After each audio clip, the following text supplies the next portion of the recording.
सर्वप्रथम स्वर्गीय खासदार वसंतरावजी चव्हाण साहेबांच्या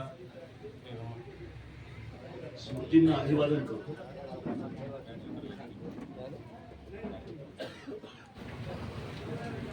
कार्यालयाच्या उद्घाटनाचा कार्यक्रम आपला 1 वाजता सुरू होणार होता, परंतु नांदेडमध्ये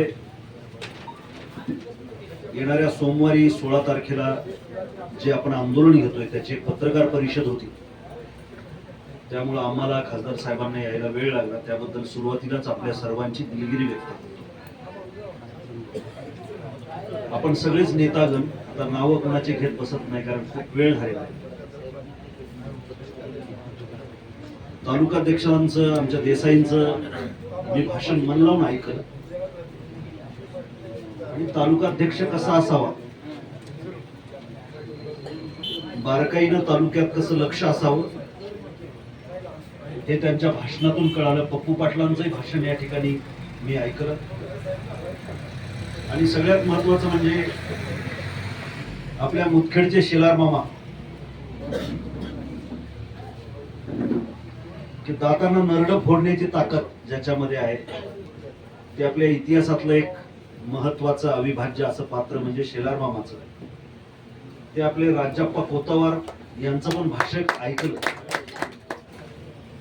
आणि या सगळ्यांचा मनोदय जो ऐकला या ठिकाणी, त्याच्यामधून मला एक शेर तुमच्या पुढे मांडा वाटलाय. उन्हाचा कार वाढलाय, भुका लागली असतील, तर हा प्रत्येक निष्ठावंत काँग्रेसच्या कार्यकर्त्यासाठी, नेत्यासाठीचा हा एक शेर आहे. तुम्ही तो जरूर ऐका, जास्त लांब भाषण करणार नाही. तरक्की के फसल हम भी काट लेते. अवतीभोवती बघा आता फुटलेले, पळून गेलेले, हे सगळे डोळ्यापुढे.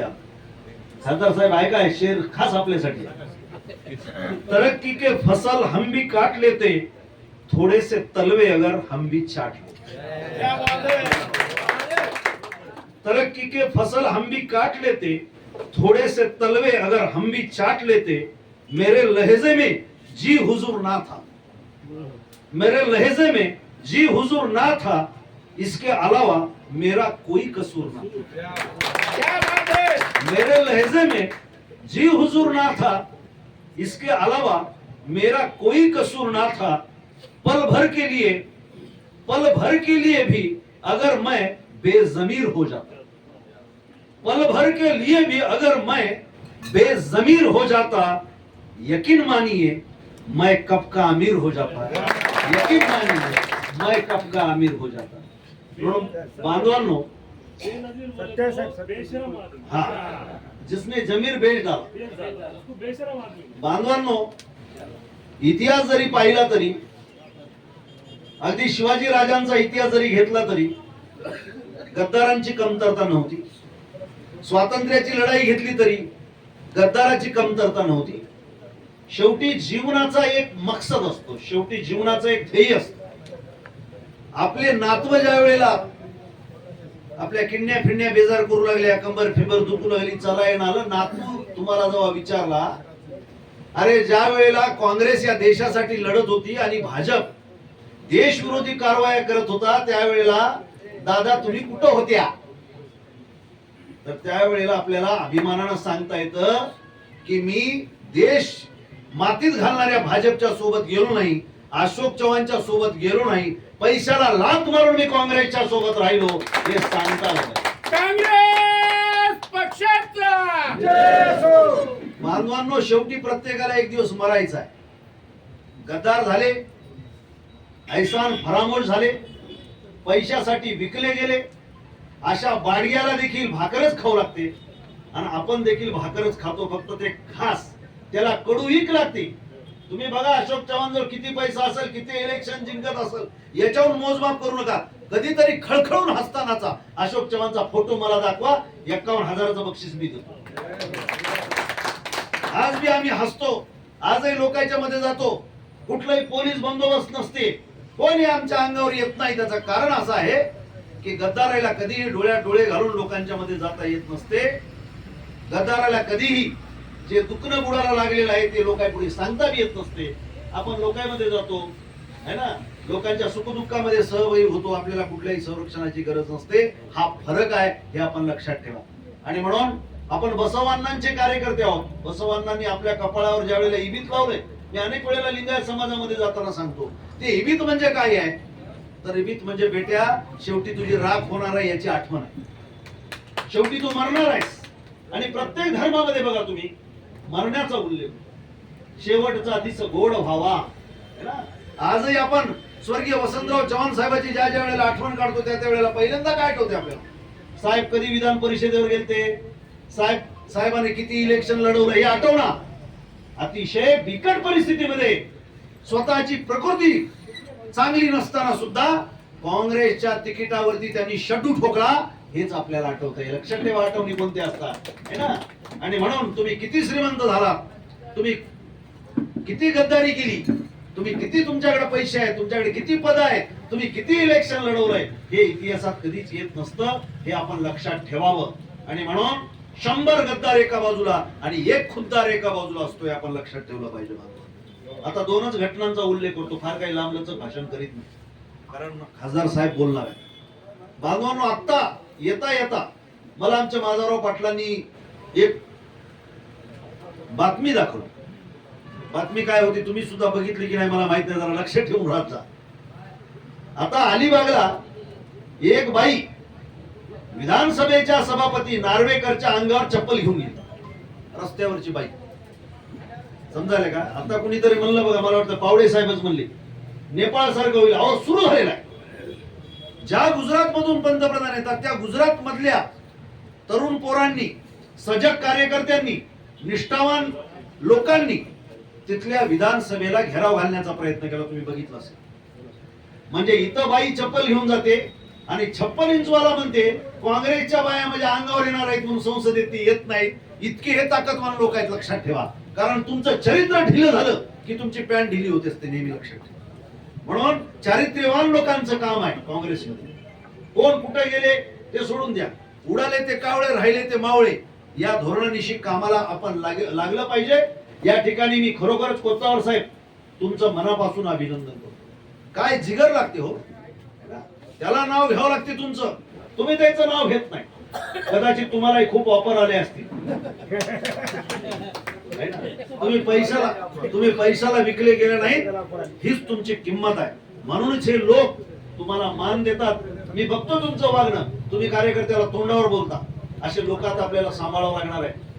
नाहीतर का तोंडावर गोड आणि पाठ फिरली की खंजर मारणारे लोक जास्त झाले. म्हणून बहुजन समाजामधल्या सगळ्या कार्यकर्त्यांना गाव पातळीवर जाऊन तुम्ही सांगा, आज तुमच्या गावला निधी मिळत नसेल, पण आज काँग्रेसला मतदान केल्यानंतर तुमच्या गावची इज्जत वाढलेली आहे, हे सांगा त्यांना. निधी म्हणजे काय, पैसे. आणि पैसे आल्यावर वाटे किती आहेत. आधी इथले आमदारच 18% 20% काढून घेते. कशाचा निधी आहे, कोणाला निधी मिळतो. पप्पू पाटील म्हणले ते बरोबर आहे, निधी कोणाला दिला होता, त्याच्या सोबत असणाऱ्याला दिला जातो वाटते काय. अरे त्याच्या सोबत असणाऱ्याला तिकीट मिळणार आहेत, रडाले. 3 दिवस टीव्हीवर नुसते भाजपवाले रडू लागले, टीव्हीच वाहून जायची वेळ आली, एवढे रडू लागले. तुम्हाला वाटते काय भाजपमध्ये गेल्यावर आयला त्याचं बरं चाललंय, अर त्याचं दुखणं दाखविता बी येणार आले, सांगता बी येणार आहे. समजून घेणारा आपण लय बरे आहो, काय आपण लय खुश आहो, टनाटन उड्या मारू शकतो, आपण विरोधी बाकावर बसून डरकाळ्या फोडू शकतो. त्याला तर काहीच बोलता बी येईना, सांगता बी येईना, असं हे दुखणं आहे. म्हणून समजून घ्या, काँग्रेस कधीही मरत नसते. अनेक लोकांना वाटतंय स्वप्न आहे या लोकांचं. किती केलं महानगरपालिकेला, किती केलं मला सांगा, किती ओढा होता. पैसे पैसा कंटेनरच्या कंटेनर भरून महानगरपालिकेला द्यायला पैसे कितीवर पोचले. एवढं हातपाय आपटून आपटून आपटून सगळं भ्रष्ट काम करून, षडयंत्र करून, ह्याला फोड त्याला फोड, ह्याला गोळा कर, 2-2 तासाची झोप घेऊन काय कष्ट करायला नाही. आता कशासाठी कष्ट करायलाय, अरे ज्या माईनं तुला वाढवलं त्या माईच्या अंगावरती वार करण्यासाठी कष्ट केले तुम्ही, या लक्षात ठेवा. म्हणून जनता ही बघते, तुम्ही असं समजू नका सगळेच विकाऊ नसतात. कधी आपल्या समाजाचं हे वैशिष्ट्य नाही. हिंदू असू द्या, मुसलमान असू द्या, बौद्ध असू द्या, ख्रिश्चन असू द्या, सगळ्या समाजामध्ये सगळ्या जाती धर्मामध्ये चांगली माणसं आहेत. आणि चांगली माणसं आपल्याकडे आहेत, हे खऱ्या अर्थानं आपलं क्रेडिट आहे, हे पण आपण लक्षात ठेवलं पाहिजे. पक्ष कधी संपत नसतो. आता तर तुम्ही बघितलंय त्याच्या सोबत जाणाऱ्याचे ऍक्सिडेंट घडून यायले. काय करावं सोबत जाऊन? हे माणसं मारून टाकणारे अवलादी आहेत, राष्ट्रपिता महात्मा गांधीची हत्या करणारे लोक आहेत. हे बारक्या सारख्याचं तर काय आहे? तेव्हापासून ते एकनाथ शिंदे म्हणाले मी हेलिकॉप्टर विमानानं जातो, मला फडणवीस असल्यावर जातो. काय करता? सोंग आहे की नाही मला तुम्ही सांगा. सत्तेवर बसून, खुर्चीवर बसून तुम्हाला जर स्वतःला सुरक्षित वाटत नसेल, तुमच्या चेहऱ्यावर हसू नसेल, रात्रीची झोप तुमची उडालेली असेल, तर आपणच बरे आहो की नाही? बरोबर आहे. आणि म्हणून लक्षात ठेवा, 100 गद्दाराच्या मागे जाण्यापेक्षा राहुलजी गांधी सारख्या एका खुद्दाराच्या मागे उभा टाकला तर जेव्हा अल्लाह जवळ जाताल, जेव्हा तुम्ही भगवान जवळ जाताल, जेव्हा तुमच्या गॉड कडे जाताल, त्यावेळेला तो सुद्धा म्हणेल क्या बंदे में जिगर है, क्या बंदे में ताकत आहे, हे म्हणेल. आणि म्हणून याचा विचार करू नका कोण कुठं चालले कुठं. आता परवाला खासदार साहेबाविषयी सांगितलं की नाही? कसं उत्तर कसे देते माहिती आहे का? राजकारण हे काही बी होऊ शकते. म्हणजे आपल्याला वाटतं तुम्ही मला फोन करताय, अहो काय ते कसं कसं म्हणलंय, आपल्या माणसाची चर्चा होय ना, त्याची चर्चा करता आपण. त्यानं असं म्हणलंय, बरोबर म्हणले त्याला. कारण तुम्हाला सांगतो 29 उजाडायची गरज नाही. आता एप्स्टीन फाईल मध्ये हे परेशान आहे, तुम्हाला चारित्र्यहीन माणसं, स्वतःची या बायकोजवळ तो राहू शकला नाही. एप्स्टीन फाईल मध्ये 33 वेळेला नाव आलेलं आहे ना. त्या मानसी सोनीचे सगळे व्हिडिओ आता यायला लागलेले आहेत. त्या मानसी सोनीला देश सोडून पळायला लावलं हे ना. हे निवळ तुम्हाला सांगतो, चारित्र्याने ढिले असणारे माणसं आहेत. तुम्हाला सांगतो हे सत्तेवर दीर्घकाळ राहू शकत नाहीत, हे तुम्ही लक्षात ठेवा. त्यामुळे 29 नाही, त्याच्या आधीच हे सरकार गडगडणार आहे आणि त्याची सुरुवात पण ही झालेली आहे. आपणही जोरदार पद्धतीनं, नाहीतर आता काय खासदार साहेब म्हणे आम्हाला विचार जिल्ह्याचं आहे किंवा आंदोलन, मग आम्ही कसं करावं? अरे बापा, हे जिल्ह्याचं नाही, देशाचं आंदोलन आहे. हे देशाचं आंदोलन आहे. तुम्हाला लाज वाटते की नाही वाटते की इतका चारित्र्य गमावलेला माणूस देशाच्या सर्वोच्च पदावर बसलेला आहे? भारतीय नागरिक म्हणून मला लाज वाटते, मला राग येतो, म्हणून मी रस्त्यावर येणार. ही भूमिका आहे काँग्रेसच्या कार्यकर्त्यांची, हे आपण लक्षात घेतलं पाहिजे. आणि या सगळ्या दबावामध्ये, कारण त्याच्याकडे ती फाईलच आहे, त्याच्या नागडी उघडी काहीतरी बरेच सगळे बघा ना, ते बोबड बघा तिकडचं मुंबईचं काय हे कॅरेक्टर आहे भाजपचं. लक्षात आलं का?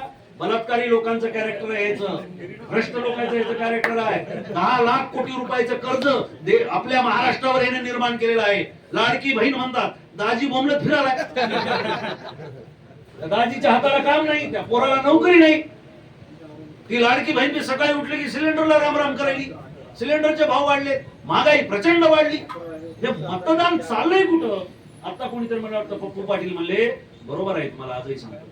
म्हणून आपल्याला येणाऱ्या कालखंडामध्ये सुद्धा ईव्हीएमच्या विरोधामध्ये आंदोलन करावं लागणार आहे, वारंवार करावं लागणार आहे. अलग लक्षात, ईव्हीएम नाही पंजाब मध्ये बघा काय झालं, ईव्हीएम नाही तेलंगणामध्ये बघा काय झालं, ईव्हीएम नाही कर्नाटकामध्ये काय झालं बघा. सपडा साफ हो, 14% मतं पडले नाहीत, 14% तिन्ही राज्यामध्ये. याच्याहून तुम्ही यांची ताकद ओळखली असेल. त्यामुळे बांधवांनो, आपण विरोधी बाकावर आहोत, त्यावेळेला आपण रस्त्यावर येऊ, हे पहिल्यांदा लक्षात ठेवा.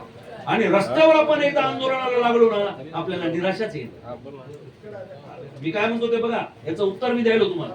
ही निराशेची काजळी आपल्या मनावरती जी चढलेली आहे, ती झटकायची असेल ना, दररोज आंदोलन करायचं. इथं काहीच नाही. आता तुम्ही गटनेते आहात, इथले याचे भ्रष्टाचाराचे आंदोलन करा.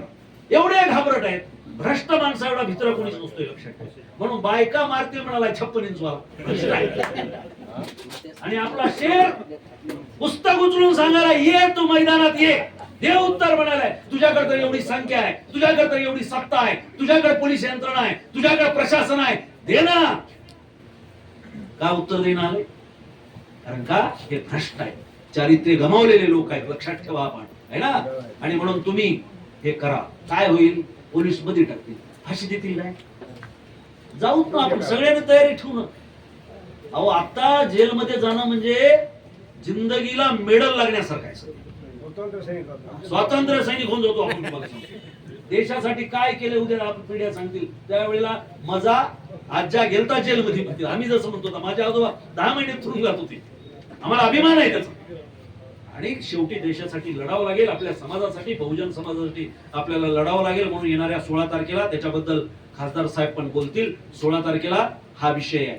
शेतकऱ्याचं प्रचंड नुकसान झालंय. 18% टॅक्स आपल्याला लावला. आता काहीच खरं नाही आपलं. मनमोहन सिंगाच्या काळामध्ये डंकेल ड्राफ्ट आला होता. आता फार बोलत नाही, फक्त शेतकरी ऐकून. डंकेल ड्राफ्ट आपण आणला है ना. त्याही काळामध्ये तुम्ही बघितलंय जागतिकीकरण झालं. जागतिकीकरण दरवाजे उघडे, परंतु अटी शर्ती घातल्या मनमोहन सिंगांनी. अर्थतज्ञ होते ते अंगठा छाप आहे. याच्या डिग्रीचा पत्ता नाही. एंटायर पॉलिटिकल सायन्स नावाची डिग्री जगात कुठंच नाही, हे ह्याच्याकडे. म्हणून धाडसानं बोला.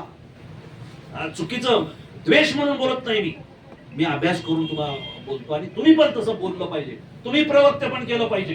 कारण देश वाचवायचा, नुसती काँग्रेस वाचवण्याची लढाई नाही. आपल्याला वाटतं देश वाचवण्याची लढाई आहे, बहुजन समाज वाचवण्याची लढाई आहे. हिंदू हिंदू हिंदू करते, शेतकऱ्याच्या तर विरोधातच आहे.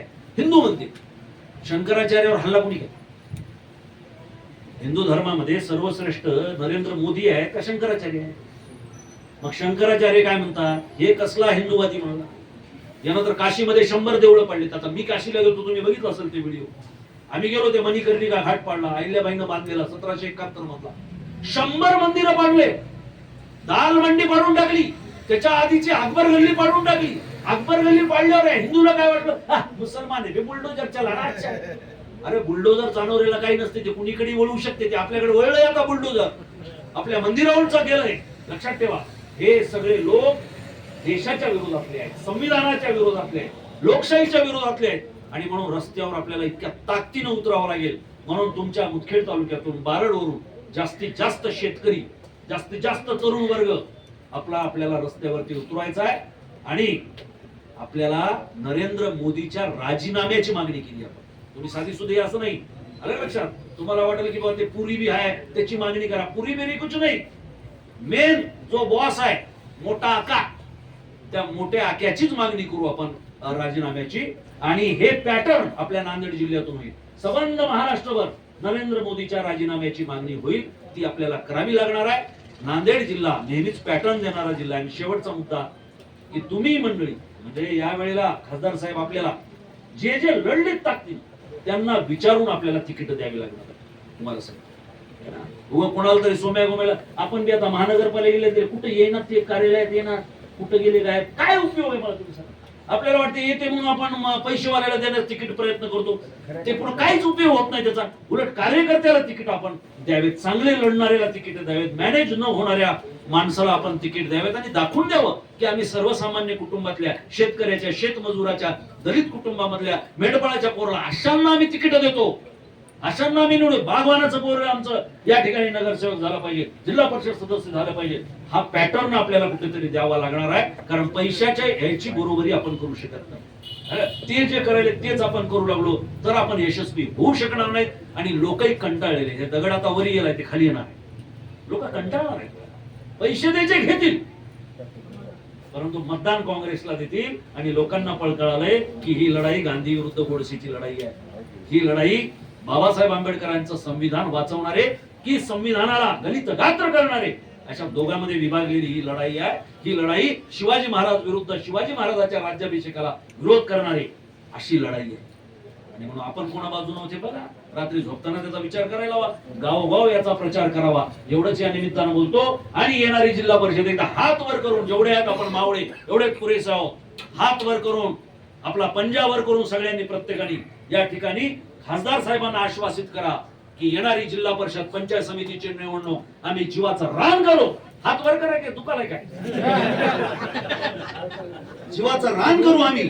आणि जिल्हा परिषद पंचायत समिती आम्ही काँग्रेसच्याच ताब्यात देऊ. आणि जिल्हा परिषद पंचायत समितीवर काँग्रेसचा झेंडा फडकू. एवढंच या निमित्तानं बोलतो आणि थांबतो. जय हिंद.